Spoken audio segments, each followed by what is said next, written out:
Today, let's make a country pork liver pate. Before we start, I gotta talk about essential ingredients. 400 grams pork liver, 200 grams pork butt or pork belly, and 200 grams back fat or belly fat. Pork liver has a natural metallic smell and taste. You can soak it in cold milk for a few hours to soften taste, or economically soak it in cold water for a couple of hours, changing water several times to drain the blood. I've tried both ways, and soaking does make a difference. Now cut the back fat into 1 centimeter or about 1 inch cubes. Same for pork butt and liver. And transfer everything into a big bowl.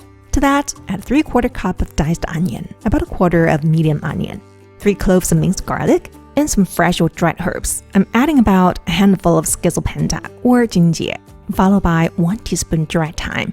For the spices, I use 1 teaspoon Chinese 13 spice blend, but you can just use 5 spice powder. Also add some ground white pepper and 1.5 tablespoons of port, cognac, even a yellow wine, or go bold with this rose and citrus-working liquor. Lastly, 1 teaspoon table salt. Use your hands to rub everything together and massage it a little. Then cover with plastic wrap and marinate in the refrigerator for 4 to 24 hours. Mix a couple of times in between. Now, if you have a meat grinder, freeze the mixture on a tray for 15 to 20 minutes before grinding. If not, you can use a food processor. However, I find it blends unevenly, especially the fat, so I prefer the old way, mincing with knives till it becomes very fine. You should stick to your knife. Put all the minced meat into a bowl. To that, add 2 egg yolks and 3 tablespoons of whipping cream. The following are all optional. Half teaspoon ground green pepper, 1/4 teaspoon ginger powder, 1/3 teaspoon garlic powder, and a bit of cayenne. Mix everything and stir it in one direction non-stop till it becomes elastic and sticky, just like dumpling filling. Prepare a mold that holds at least 1300 ml. I just use a loaf pan. Grease it and line it inside with parchment paper.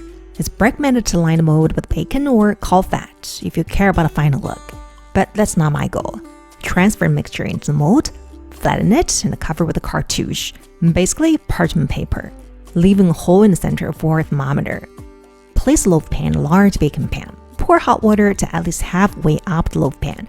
Carefully put it in the oven and bake at 150 degrees Celsius till the center temperature reaches 68 degrees Celsius. It took me 75 minutes. The internal temperature will keep rising another 2 to 3 degrees after baking, putting it safely in range for pork and liver. Take the loaf pan out and let it cool. I like to cover it with a plate to keep the surface flat, but that's optional.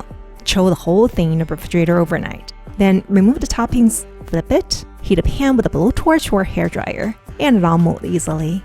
Now don't be put off by the look. I warned you. It's normal if you don't use a fatty wrap. Just clean it with kitchen towels or trim the sides. The inside is clean. The most common way to eat it is to spread on some Dijon mustard and serve with cornichons or, in my case, gherkins. And of course, don't forget bread. Baguette or toasted bread both work. I place a slice on half a boiled egg and drizzle with mayo or seasoned yogurt, topped with a pickled onion. Not a bad appetizer. However, the texture is a bit boring to me. I didn't use a fatty wrap because I prefer to mince again to super fine texture. That way, I can play around with flavorings. Here, I added Huadia wine. Feel free to add chives or other herbs.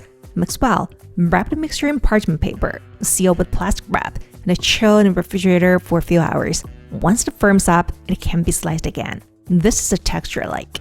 I made fermented applesauce for the pate. Spread a thin layer over the pate and crush some walnuts on top. It's a surprise how well they go together.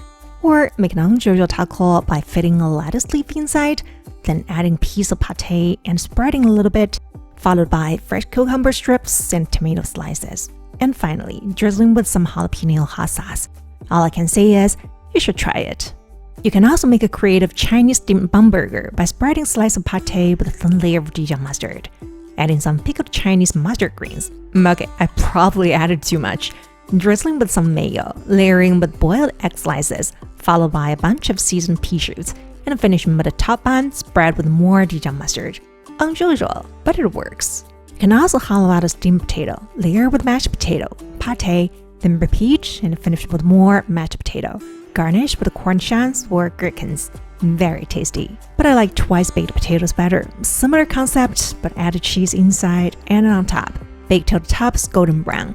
Eat when it's no longer hot. Creamy, but not overly rich. And you won't notice any liver taste if you're not a fan. bake some eggplants and scoop out flesh. In a mortar, grind 3 cloves of garlic, add 1 heaping tablespoon pate along with some yogurt, and mix well. Then add vinegar, salt, and olive oil. Mix again. Then add all the eggplant flesh.